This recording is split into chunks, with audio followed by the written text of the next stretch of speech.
Well guys, yesterday Chelsea managed to defeat Morecambe to easily get through to the fourth round of the FA Cup.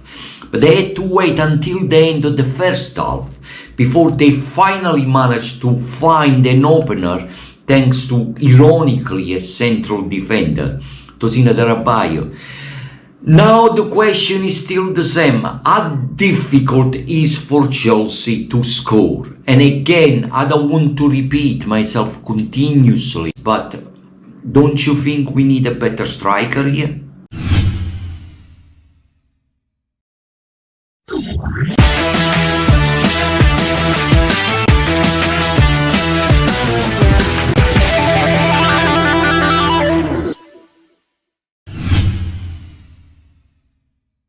Well guys, welcome back to another of my video. We finally managed to win again. That was the most important thing.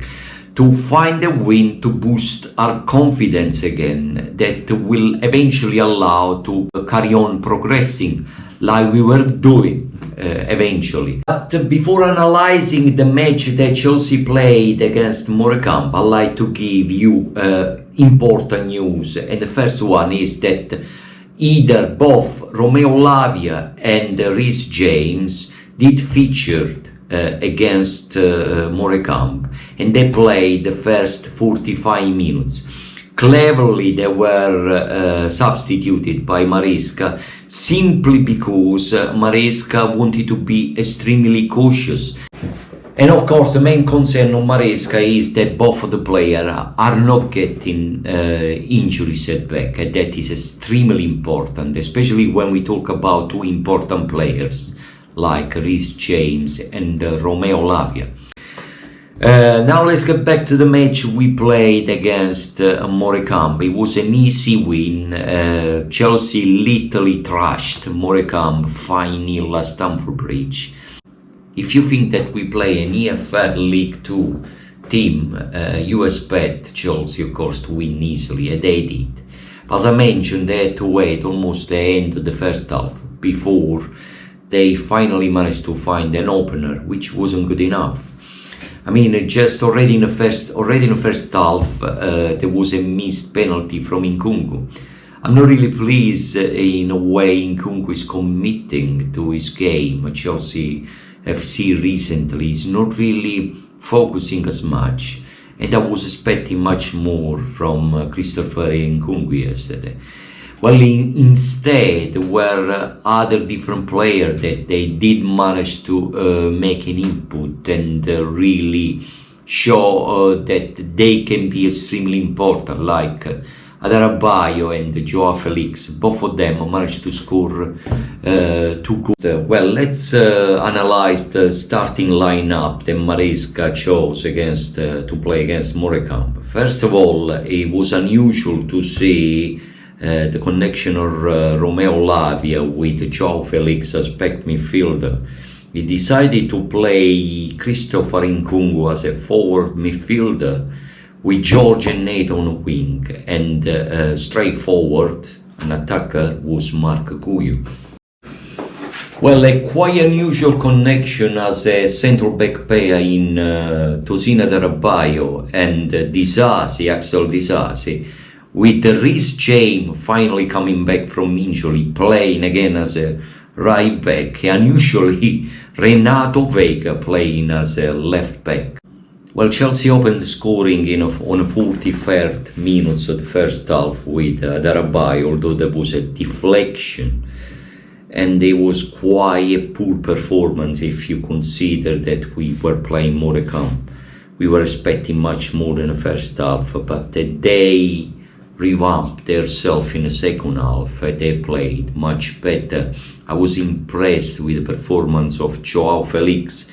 His last goal that scored against Morecambe was an absolute stunner. He managed to curve the ball into the top corner.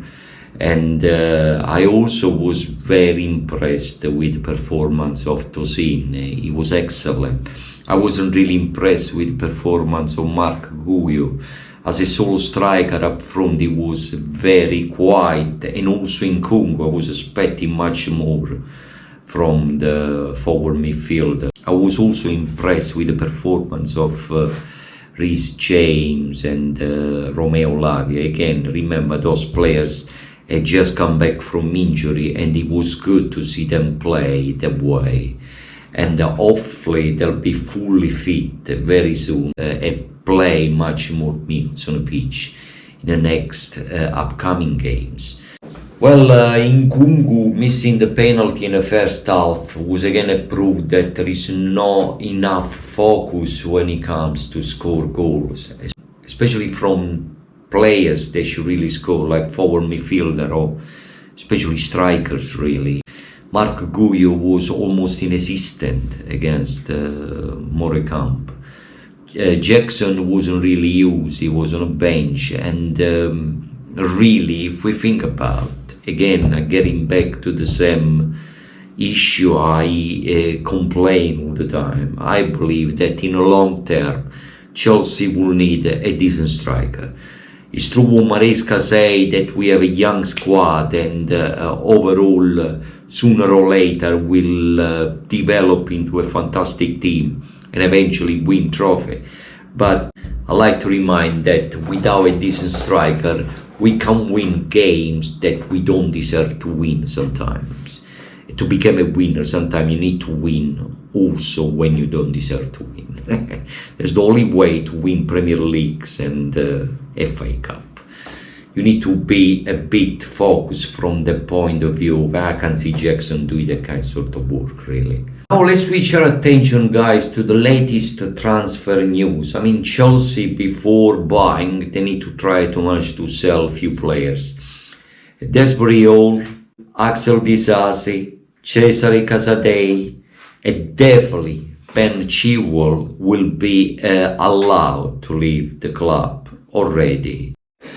Well, I forgot Carne Chukwuemeka. Chukwuemeka, practically Chukwuemeka, whatever you want. I still can't pronounce this player surname. Anyway, but there is a strong link from Borussia Dortmund apparently on this player, but I don't know what to believe.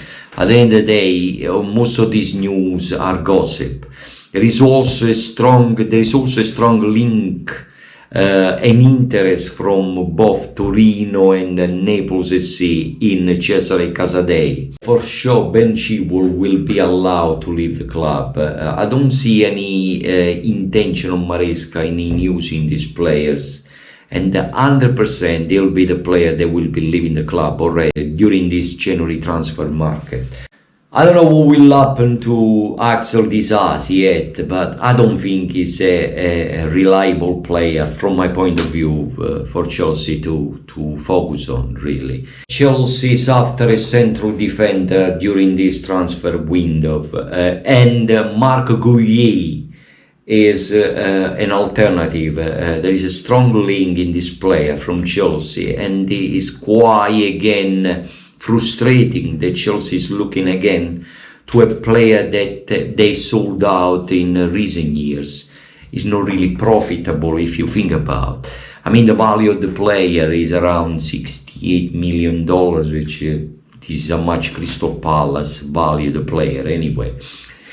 There won't be any intention on recalling back Chalobah also from Crystal Palace. I don't see any intention from Maresca to try to bring the player in. I don't think Maresca's always really liked, I would say, Chalobah. Well, Anselmino has already been recalled back from the loan spell and is now finally a Chelsea player. Although Maresca say will need time for the player to re-establish himself into the team and to be eventually used in the next upcoming game. So we'll see what happens with that. But again, guys, I don't want to annoy you all the time with my fears. But again, we try to bring in a central defender. But what we really need right now is a striker. And again, Chelsea seems like they are not keen at all to bring in a striker. I haven't heard anything yet. There were voices say that Groscher is perhaps would have been a possibility, but then also cooled down in recent days and nobody's talking about striker.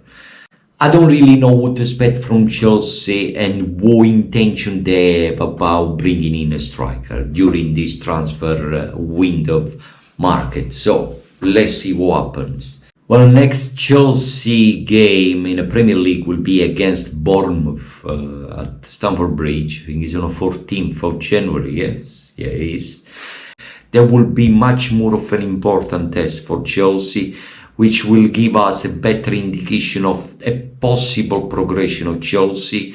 And after that stalling time we had of 4 games without really any win. Well, the win against Morecambe yesterday was a reason to believe that progression can be restored and the Chelsea can perhaps boost their confidence again and carry on doing well, either in the Premier League and FA Cup. I'm very pleased that we progressed to the 4th round of the FA Cup. We're still doing well in a way in the Premier League. But mostly I believe that Chelsea has got enormous chances to win the European Conference League. I'm pretty much sure that they'll do very well indeed there. So guys, keep subscribing to the channel and keep watching my video, and I'll see you next time. Thank you.